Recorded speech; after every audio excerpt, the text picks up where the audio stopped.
Bonjour et bienvenue au Réveil pédagogique. J'ai pas vraiment d'idées précises aujourd'hui. Je veux pas dire que je suis à court d'idées, j'ai plein d'idées. Mais les idées apparaissent genre à 9h moins quart le soir, quand j'essaie de finir et de préparer mon lunch, puis j'oublie le lendemain.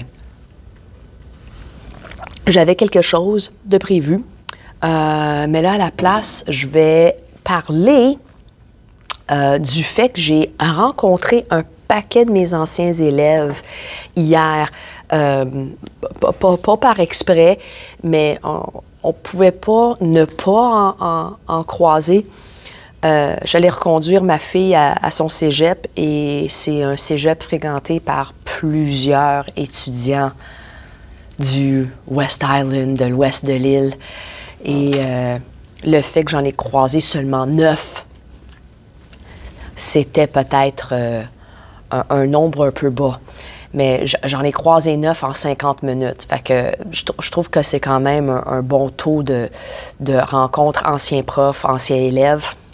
C'était de voir leur face quand, comme, ils rentrent dans la bibliothèque, puis comme, c'est-tu mon ancien prof de français? Oui, c'était moi. C'était moi.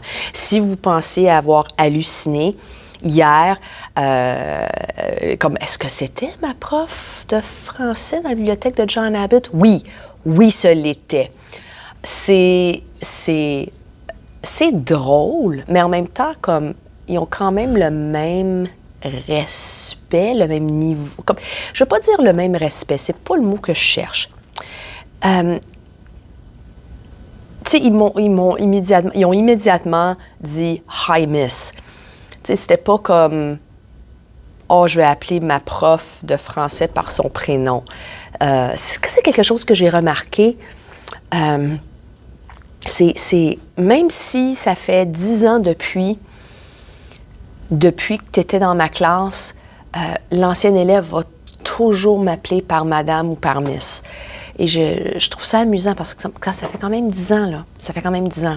J'ai un collègue qui me dit, même s'il a déjà travaillé avec son ancien prof de mathématiques, ce sera toujours madame une telle. Ça sera jamais le prénom. Et je trouvais ça absolument mignon parce que ça faisait quand même là, une secousse depuis qu'il avait eu son prof de maths. En tout cas. Je voudrais aussi parler du fait que j'ai eu une discussion intéressante avec des collègues hier à propos de niveler vers le bas.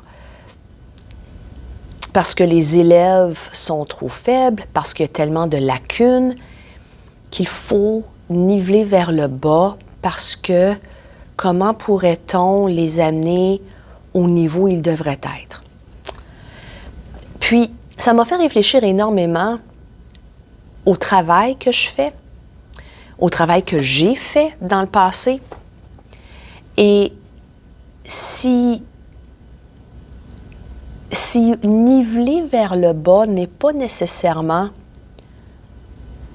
la réussite des élèves qu'on nivelle vers le bas, mais le travail qu'on doit fournir pour assurer leur réussite. J'explique. J'avais un groupe d'élèves en secondaire 1, il était une fois, il y a très, très, très longtemps, genre 2001-2002, OK? Et ces élèves-là étaient extrêmement faibles. Genre, le gazon est vert, c'était un concept trop compliqué pour eux. Mais ils avaient des faiblesses aussi ailleurs, dans d'autres sujets. C'est pas uniquement en français. Donc, ces élèves-là, il a fallu que je fasse énormément de travail avec eux, travail de préparation, pour modéliser ce que je voulais qu'ils apprennent. Est-ce que ces élèves-là étaient à niveau? Non. C'était des élèves en secondaire 1, mais plusieurs avaient peut-être un niveau de troisième année, deuxième année. Encore une fois, pas juste pour français, mais pour d'autres cours aussi. Mais je me dis que si on peut modifier le travail, mais cette modification-là requiert énormément de préparation, pourrait réussir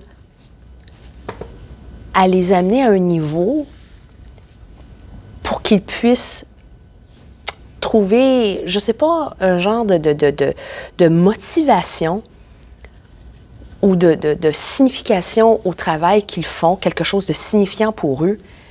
Ils pourront peut-être réussir. Puis là, je me demande à quel point on est, je ne veux pas dire paresseux, c'est pas ça. Mais je me demande combien de profs font le travail pour modifier ce qu'ils font. Puis je sais que c'est très controversé là, comme énoncé que je fais, là. Okay, c'est un Hot Take Tuesday. There we go. Hot Take. Je me demande combien de profs vont faire cet effort-là pour modifier, pour ajuster et non pas niveler. Comme quand je dis à mes collègues, oui, ces élèves-là en secondaire 1 que j'ai eu en 2001, ils ont lu le CID. What? Oui, ils ont lu le CID, mais comme pas la version intégrale. Non, c'était un extrait et j'ai modifié le langage. Mais ils l'ont lu. Ils l'ont lu. J'ai pris le texte et je l'ai modifié. Il a fallu que je m'assoive pendant 1 heure et que je traduise en français beaucoup plus simple le texte pour qu'ils puissent le comprendre. Mais ils l'ont lu. Puis ils l'ont aimé. Parce que je fais des parallèles avec The Godfather, puis tout ça, en tout cas. Mais il a fallu que je travaille. Bon, c'était à une époque où j'avais pas d'enfant. OK? J'étais plus jeune, j'avais plus d'énergie. Est-ce que je le ferais encore aujourd'hui? Oui. Oui, je le ferais encore aujourd'hui. Si, je le ferais pas pour un roman au complet, mais je le ferais pour un extrait. Pour qu'il puisse comprendre, saisir et se sentir à niveau. Je ne sais pas si c'est la bonne expression. Je crois que rendu à un certain point, on ne veut plus travailler. Travailler. Je m'explique. Je pense que rendu à un certain point dans notre carrière, on s'attend à ce que on puisse refaire et refaire et refaire la même chose. Reprendre les mêmes planifications, les mêmes cours qu'on a fait dans le passé pour limiter le travail. Je pense que ça, c'était applicable peut-être il y a une trentaine, quarantaine d'années. Mais je crois qu'aujourd'hui, les jeunes ont besoin de cette fraîcheur de contenu, d'un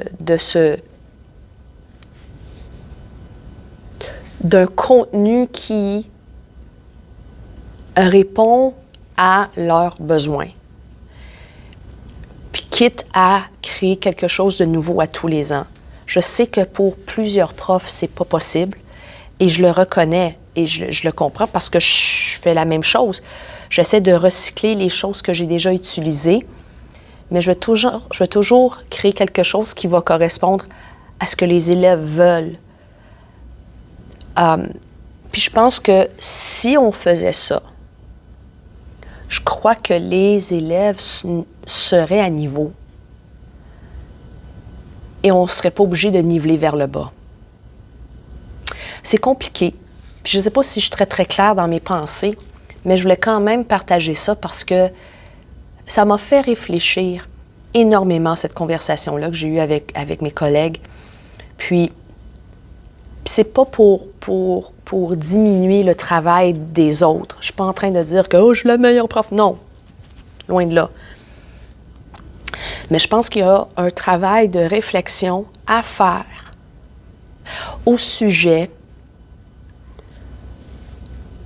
de ce que nous donnons, de ce que nous contribuons pour assurer la réussite des élèves. Puis là, je ne suis pas en train de dire de faire des évaluations. C'est pas ça.